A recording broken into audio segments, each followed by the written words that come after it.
So welcome back to another episode of Prop Sessions. Today we have the lovely Amanda on, who is the founder of Content for Estate Agents. What they do is provide instant on-demand content for estate agents. Today we're going to go into all things content. We're going to go into what they do as a company. We're going to be, hopefully getting some tips that estate agents can take away from this and actually go and implement into their own business as well. So without further ado, Amanda, I'd love to welcome you onto the podcast.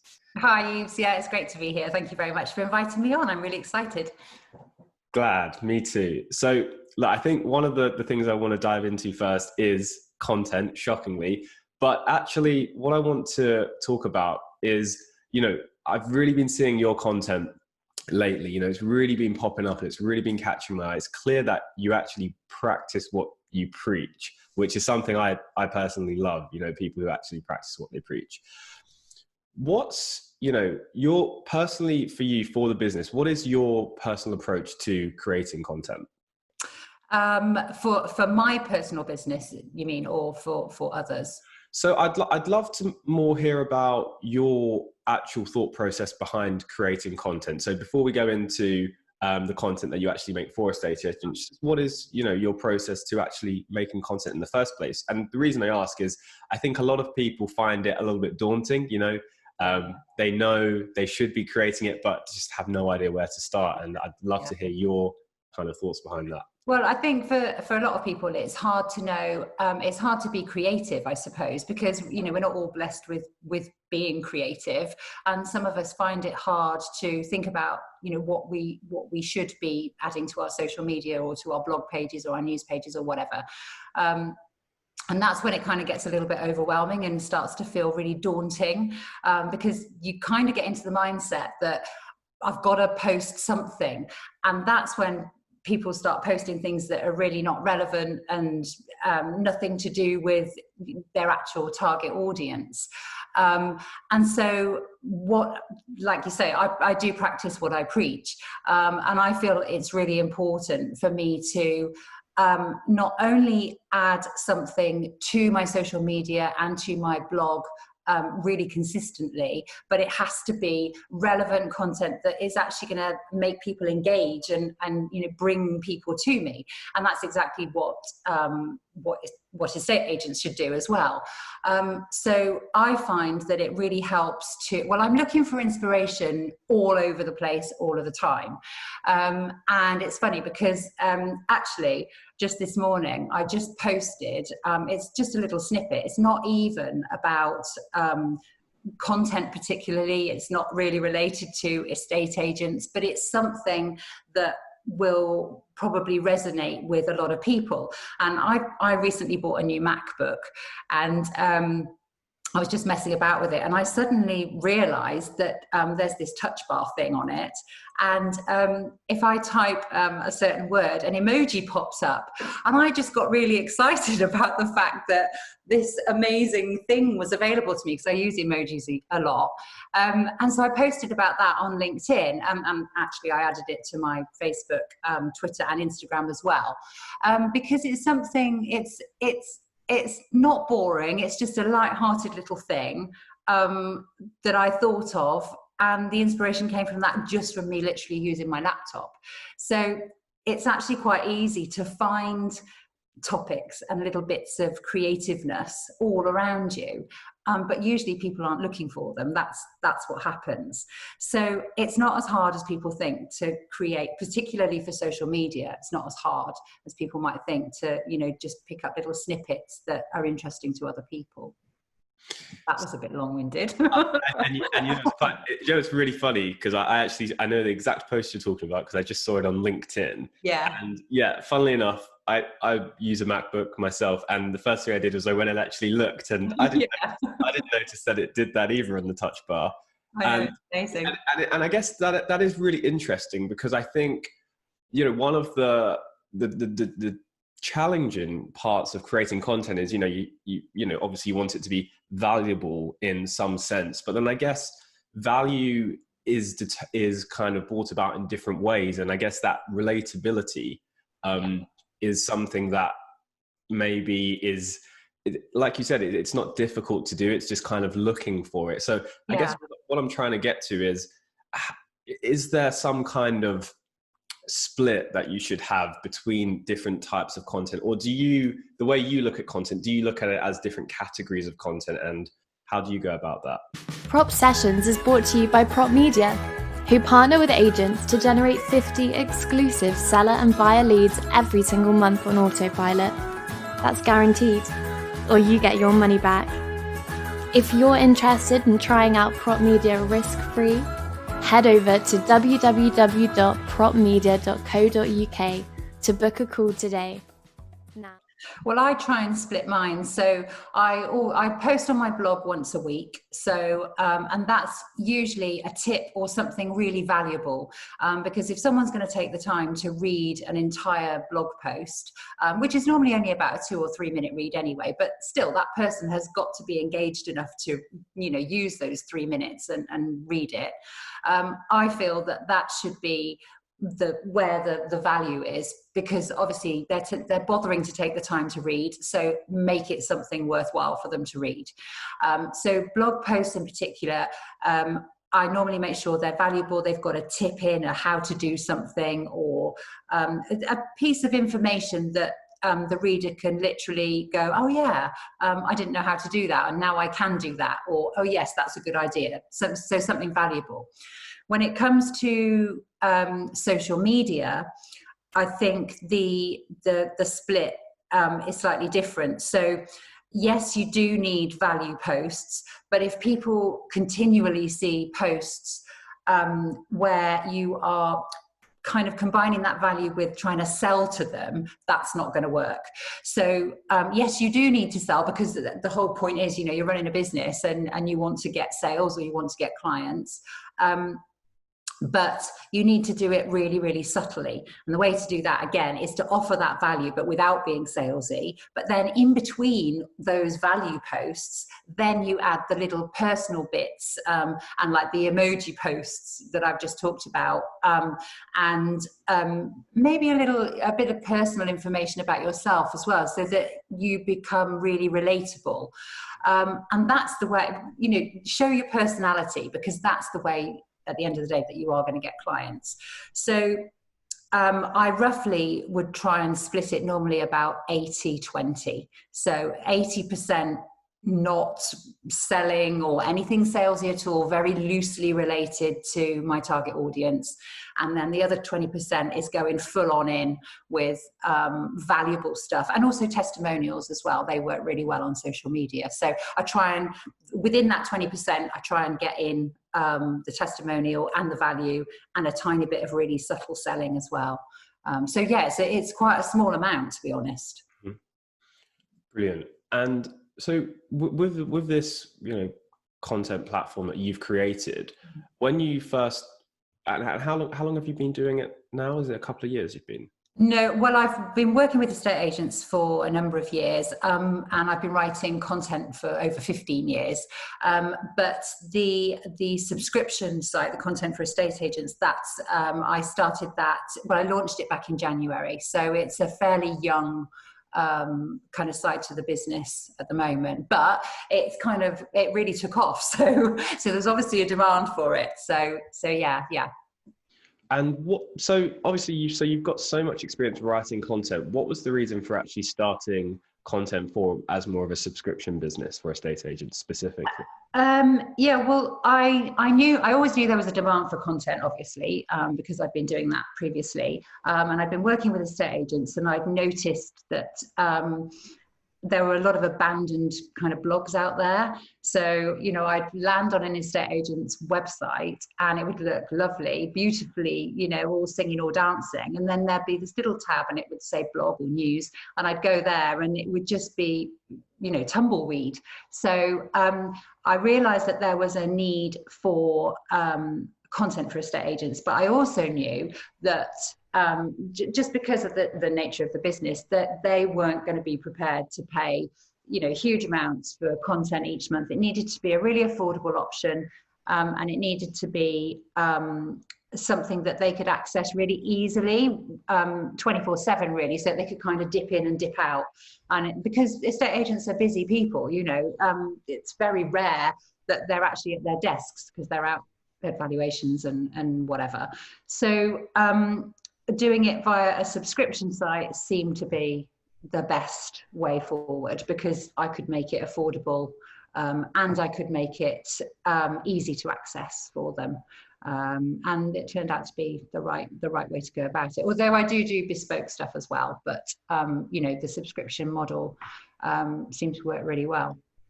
Brilliant. So do you find that with that subscription model, because one of the challenges that I guess we have over what we do is we obviously provide everything and it's essentially done for you, but then getting sometimes, you know, even once they've paid for it, getting them to actually fully utilize it is even then kind of another hurdle that I find. Do you find anything like that with you? It's definitely a hurdle, because they subscribe and they're, you know, they're really revved up and ready to go.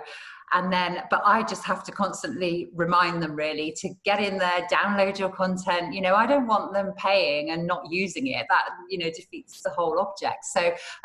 So yeah, it is a bit of a continual uphill battle, even once they've subscribed.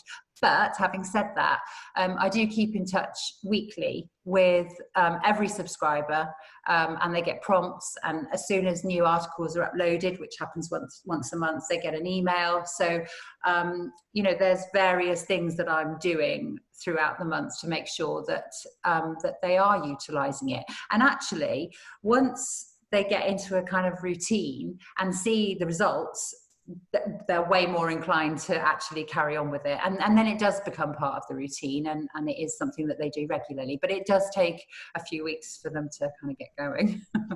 For sure.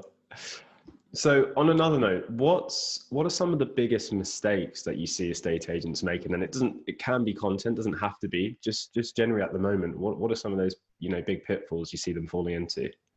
Well, the biggest mistake by far is that estate agents know that they need to get, you know, new clients and win those instructions, but they kind of concentrate on, they'll put content out there, but it's not actually concentrating on winning new instructions. It's more aimed at advertising the properties that they already have on their books, and that's great. Obviously they want buyers as well, but so they'll advertise properties, and all they'll do is just add a listing of a property to, let's say, LinkedIn or to Facebook or Twitter or wherever, whichever social media platform. And then instead of linking to their website to that property, they'll link to Rightmove. So they're just basically giving all the traffic away that they could have got to their website, and people could have gone straight there and looked at the whole of their website and seen exactly what they do. They've given that immediately away to Rightmove, and you know, Rightmove doesn't need any more traffic. You know, give it to yourself, not to them. Why are you promoting them? So that's a huge mistake, just not knowing really what to post and quite how it works. And that there's no point in just sending traffic to listings, because you want to, at the end of the day, an estate agent wants to become the go-to agent in their area. And the way that they can do that is to showcase themselves as the knowledgeable expert. And just by adding property listings to social media, that is not going to show them as an expert. All that does, it shows them that they've got houses for sale, which isn't going to wash, unfortunately. So yeah, that, I would say that's the biggest mistake, definitely. You know, it's funny. It reminds me, I was on a call with a client a couple of days ago, and we were just looking at their SEO, just to have a little look at it, and we just Googled their estate agent's name, and they didn't even come up on page one for their own name, and all of the portals were coming up first. And they were shocked, and they obviously, you would assume you would just come up for your own name, but actually all of those portals were going there because actually a lot of their traffic was just going straight to those portals. And It's an interesting one because it's such an easy fix, I guess, if you're talking about a listing, just to put it back to your own site and collect that data. So easy. Yeah. Yeah, absolutely. So that's kind of one of the mistakes you see with content, just posting listings. So, if say, you're a busy estate agent, you're posting your listings up, what else, if there was kind of just a step one, just to say, okay, look, maybe you're not going to get 100% there, but you can get maybe 20-30% just to kind of dip your toes in, maybe build up a little bit of momentum. What should they be posting if they were to just do the kind of minimum amount to get them started? Even if they just posted a blog post on their actual website once a week and then linked to that from their social media accounts, that would be like the bare minimum, which is not going to take very long to do that. And that blog post can be of anything of value, basically. You don't have to necessarily, be posting 2 or 3 times a day on social media to your website to get the momentum started. Any momentum can be gained just from making sure that you've got fresh content happening at some point, even once a week to start with, to just start moving you up the Google rankings online and bringing more traffic in that way to the website. So, it's not an easy fix because obviously you still got to create a blog and actually post it, but that's where I come in, so that makes it super simple. But yeah, that's where I would say to start, definitely, just to get a little bit of momentum. Got it. Yes, and I think that instantly just kind of takes the pressure off a little bit to say, okay, look, one blog post a week. Yeah. It's not gonna cost the earth. It's not gonna take a ton of time. So then, with those blog posts, what should they be like? Obviously, content is there's unlimited, but should it be? Are you kind of thinking more local content for their particular market? What kinds of things do you look at? Yeah, it helps if it's local, obviously, because estate agents are a local commodity. They are in a service industry within the local area that it's, unless they're a big national company, a big national agency. But even then, they're little, they're localized, even if they're a national or a corporate agency or whatever. So, yeah, I've forgotten what the question was. Sorry. What was the original question? Oh yeah, I've remembered. Sorry, because I was thinking about what to say. Yeah, it should be local content. And yeah, it should be personalized to the agent and obviously to the area, because that's where the target audience is. Topic wise, it needs to be on content that is of interest to that local area. So it could be based on around a specific event or attraction or something that is happening within the local area. But the problem with that is it's fine doing that for a one blog post or whatever, or one social media post, but that's not evergreen content. So as soon as that event or attraction isn't there anymore, then that blog post is kind of a little bit wasted. So the content really needs to be as evergreen as possible. So by that, I mean that it needs to be written about a topic that is always going to be of interest to the target audience, which are home buyers or home movers.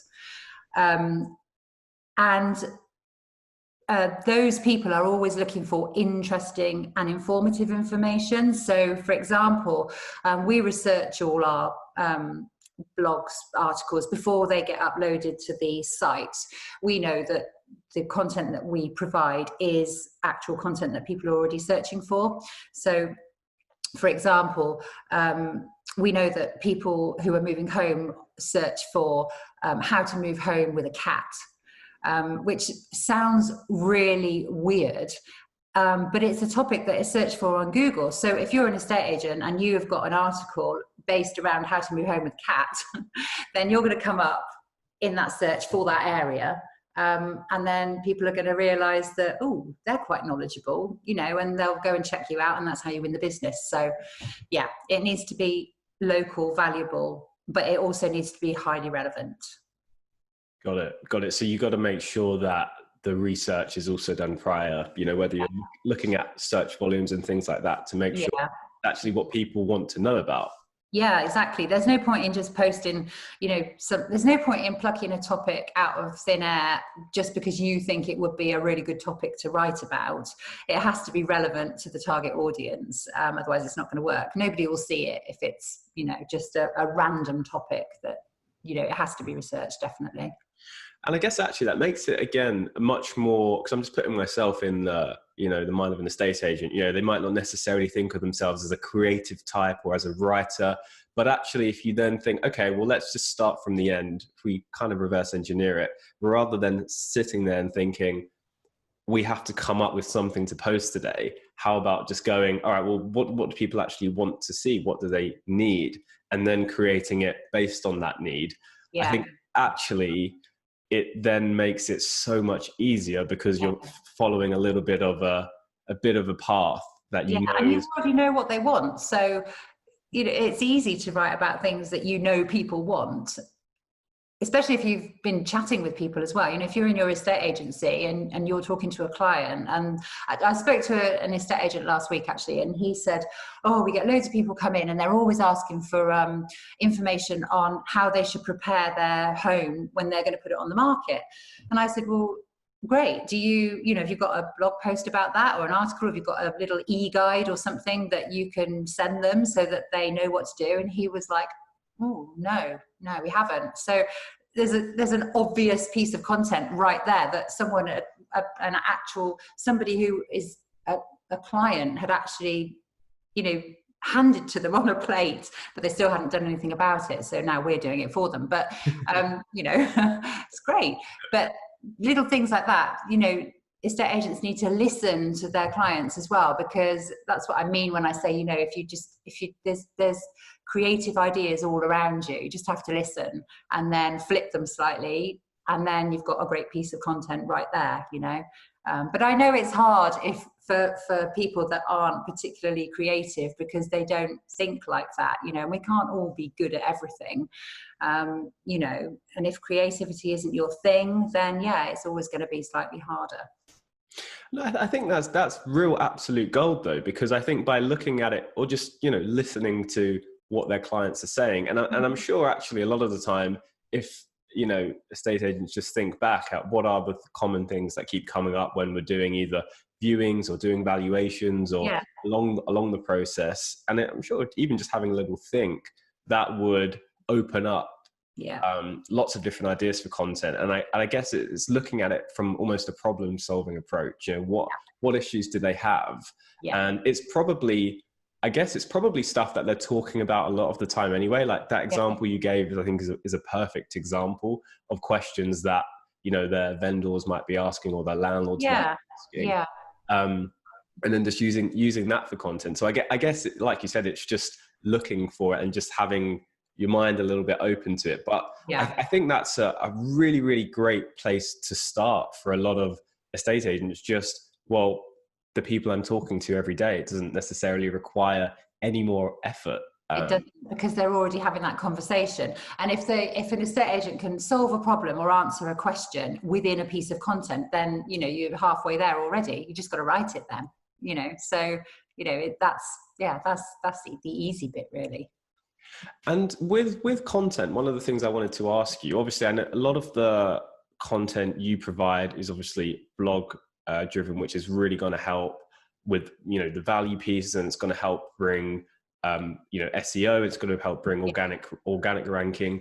What are your thoughts on the different mediums of content? So if you've got, you know, written, image, video, do you see any kind of trends? Do you have any preferences with types of content that you like estate agents to have? I think it should be split really between all of those that you've just mentioned. So written content is great, and that's what we that's our niche. So that's always going to be top of the list for me. But video is super important. because people have less time now. So particularly, you know, on social media, if someone can watch a quick video rather than having to read something, then that's great. But that's why, you know, we always say that the content that we provide, it can be repurposed. So you can literally use that blog post and turn it into a video really, really easily, because all the content's there. You've just got to either speak it to camera or make a little PowerPoint thing or whatever, you know, so it can be repurposed. But yeah, there definitely needs to be a mix of different types of media. And I have one client who he always posts on his blog. He does that without fail once a week. He also makes a video he'll take a part of that blog that he's posted and he'll make a video on just one little tiny bit of that, basically. Then he'll post to social media. And actually, he's been really innovative. And what he did was he gathered lots of different blog posts up, and he collated them all into it's like a printed guide, and he got them distributed via his local newspaper, so using the blogs that we'd written for him. So there's loads of different things that you could do, and if you can do all of them, fantastic. But obviously online is what I would say. You need to be online the most, because that's where everybody is, you know. But that's not to say that the newspaper isn't still going to, you know, bring you a little bit, as would other printed materials, to be honest. So yeah, there needs to be a split through them all. Got it. And again, that's such an ingenious tip there, to be able to take the content you provide, repurpose it across however many really platforms you want. The sky's your limit. And I guess that then gives them, you know, an extra week or 2 weeks worth of content if they're talking about certain bits from what you've already created. Yeah, absolutely. Yeah, it can be used anywhere really, and you can split it how you like as well. You know, once the content is downloaded on your subscription, once the content is downloaded, it's yours to do whatever you like with. So you can, you know, the copyright kind of passes over. So yeah, you can do anything with it, repurpose it however you like, be innovative and creative. So they could use that to go and make a video content. They could use that if they wanted to create posts on social media. If they wanted to create an e-guide to attract new customers in as well. They could print that out and go and give that to prospects as well. If they want local information, they could even send out letters with it as well, if it's or an e-letter, newsletter. It could go into that as well, and it can be edited. So if they want to add or take bits away, then, you know, that's what they can do. So it's all really flexible. It just saves so much time, you know, because this is the thing that I hear every day talking to estate agents. I haven't got time, you know, and I get it. They are busy people trying to grow their businesses. And so unfortunately content does end up, you know, at the bottom of the pile, because sadly a lot of estate agents feel it's not that important, but it is important, because it's a long-term marketing strategy that can just carry on in the background, you know. But it does require patience. It's not an overnight magic bullet, you know. It does need work and a little bit of effort. That's interesting what you said there. Some of the agents that you speak to then, do they genuinely feel that it's not important, or do they? Because I'd love to hear your thoughts on this. What I generally hear is that they know it's important, but they, you know, mainly because of time is the main excuse, at least, that they'll give not for doing it. Do you find that some of them still do think, actually, you know, this isn't important for my business? Or I think probably I would rephrase it and say they don't think it's as important enough.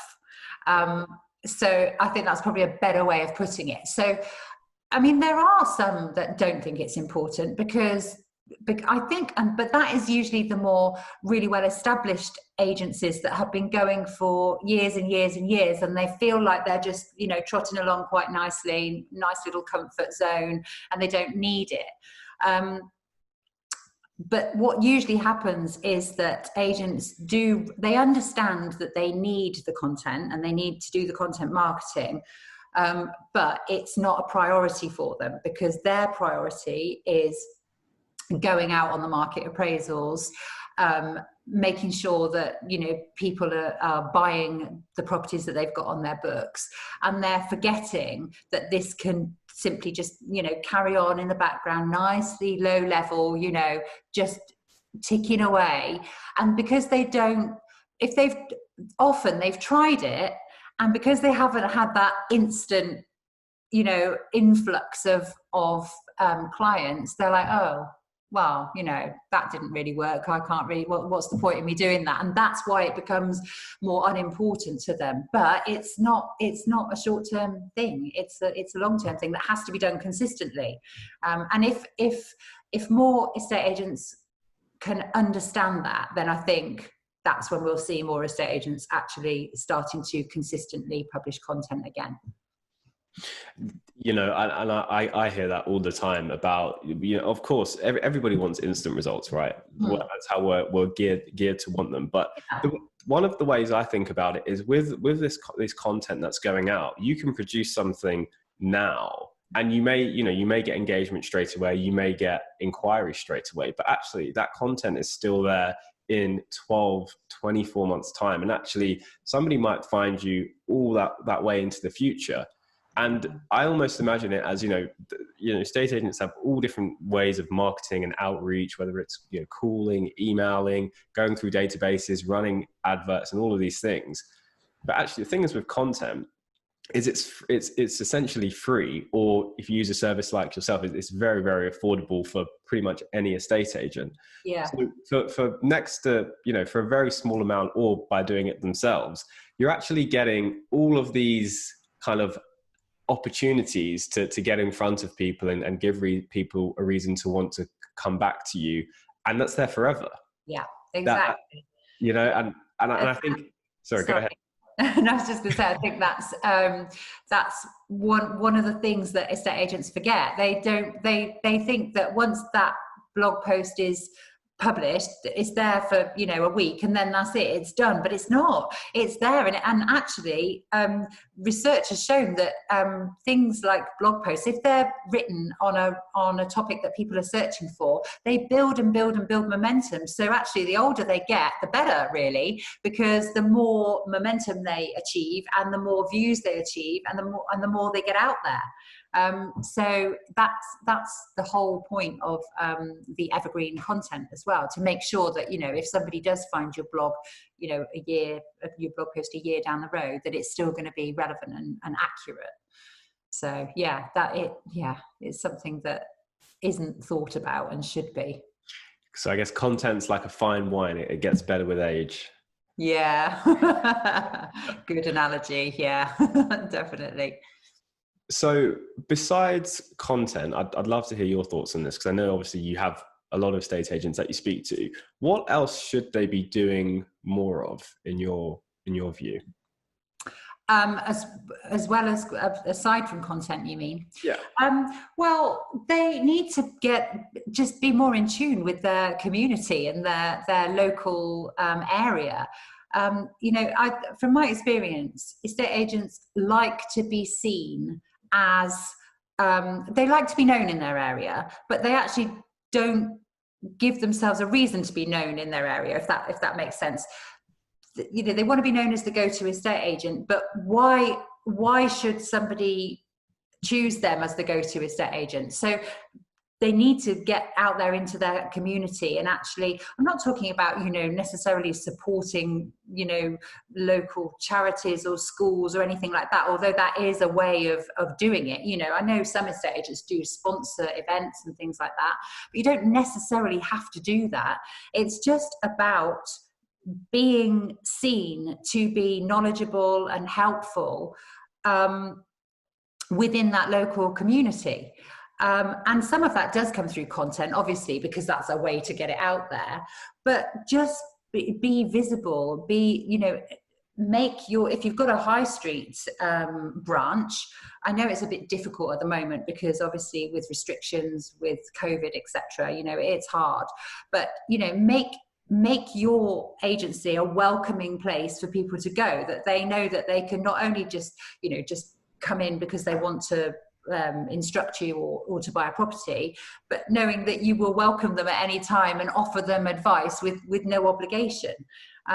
It's all about showing personality and not being overly salesy, even face to face. Just showing that you're a friendly, normal person that can help them. Yeah, and I guess by doing that, it kind of has the, you know, just by giving that advice away, or giving that genuine help. I think just like you were saying with your content, where the vast majority of it isn't sales focused, it's just value based or relatability based. I think people, particularly nowadays, and maybe even more so online, maybe not, they can feel when you're being genuine with what you're giving across, and when you don't really need something in return. But the crazy thing is that I guess I've noticed is that when you do that without that expectation of anything back, it comes back more anyway. Actually, yeah, of course it does. Yeah.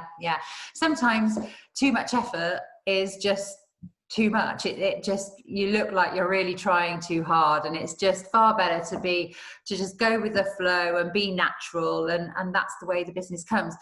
Showing your personality is, in my opinion, one of the main ways that you will get business, because if people like you, and if people think, oh yeah, she's normal, or he's great, or, you know, God, he wasn't pushy at all, or, you know, oh, they gave me this and it was free and they didn't even try and sell me anything, you know, that's when you're going to get the business.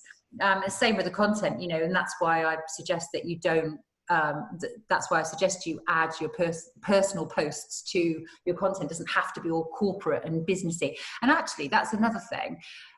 It used to be that if you were in business, you had to be, you know, really corporate and stiff upper lip, and, you know, this is this and this is that. But it's not like that anymore. I think the more kind of relaxed you are, and the more laid back you are, and the more go with the flow you are, the more people will come, because you're not being uptight and corporate, if that makes sense. I might have tarred everyone with the same brush there, but you know what I mean? It's like, you know, if you can be natural and relaxed, people are more likely to gravitate towards you, I think.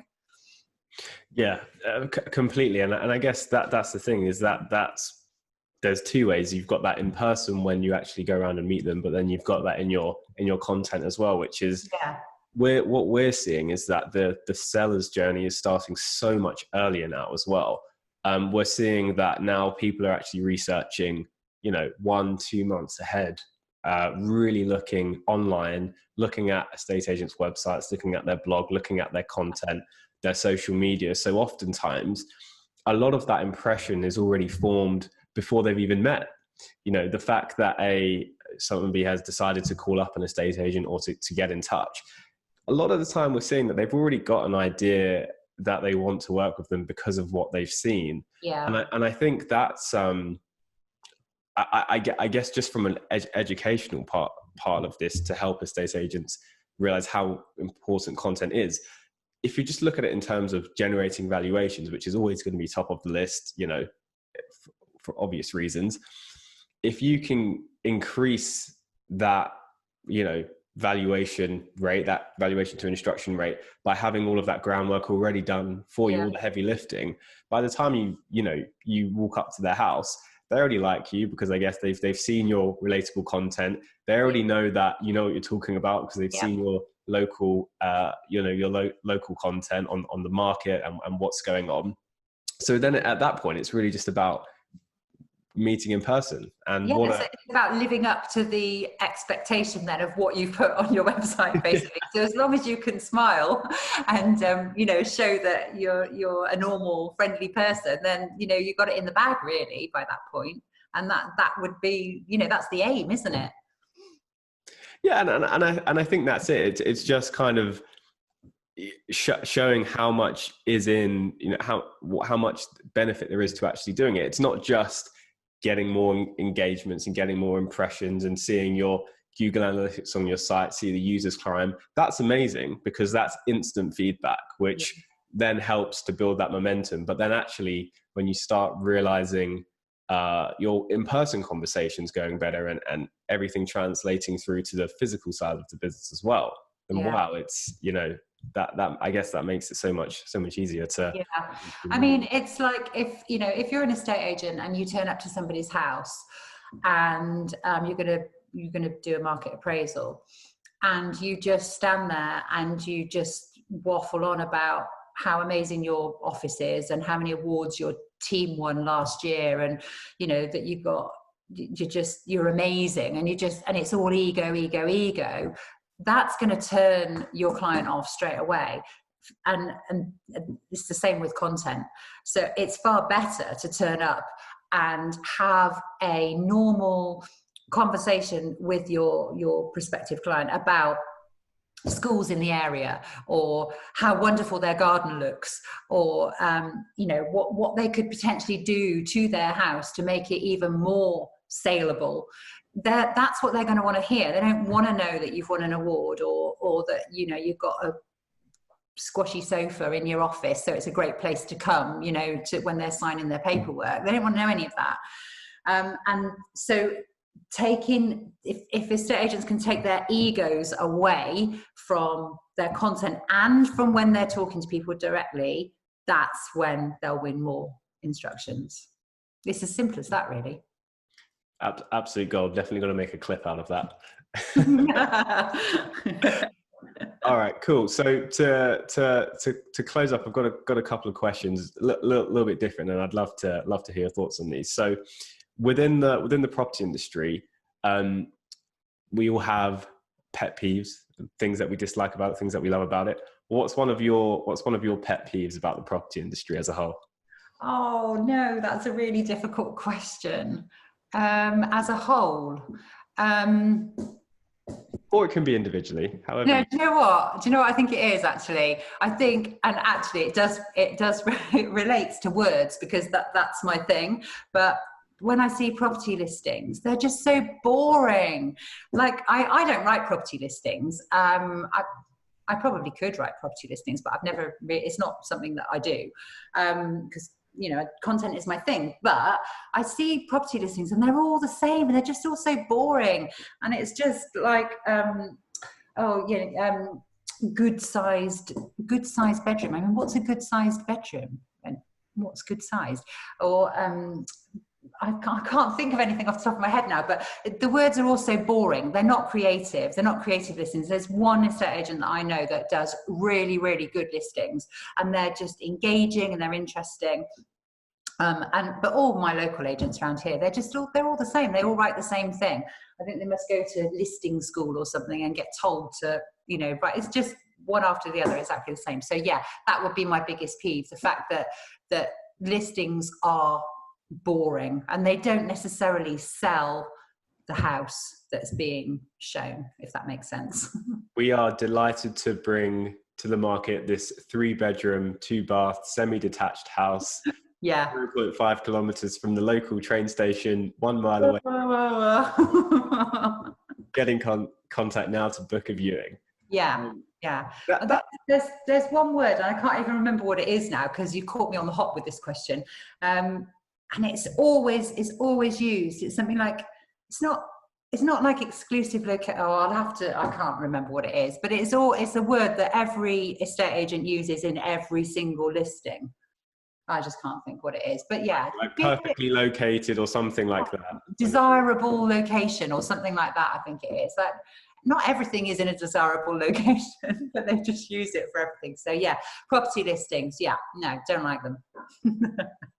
That's so interesting though, because I, obviously see a lot of listings, and they are mostly very, very similar.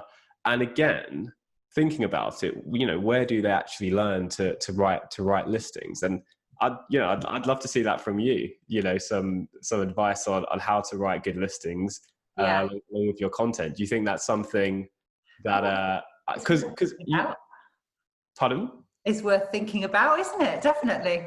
Yeah, I could definitely see that, because imagine if you can say, we can increase your conversion rate on listings by this much by having good content. Well, suddenly that's really exciting to hear, right? How to stand out from all. Yeah, because I'm not really sure who writes the listings for estate agents. Is it normally a task that would be just given to one of the I don't know, one of the negotiators, or I don't know really. I suppose it, and there, if it is, then yeah, because there wouldn't be a dedicated person that would just write property listings, I'm guessing. So if the task is given to the negotiator, then they might not necessarily be very good at writing, you know, descriptions. So that's why I suppose they all turn out the same, because they use the template from every other listing. That's why they're always the same.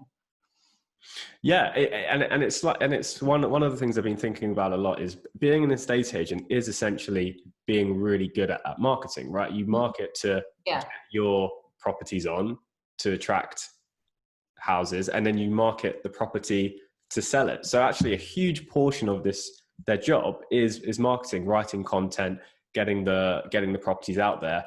Yeah, at the same time, when are they taught marketing, or where's their help? Well, they're not. Because actually it's seen as a sales job, isn't it? Not a marketing job, but actually it's a marketing job because there's so many different elements to it.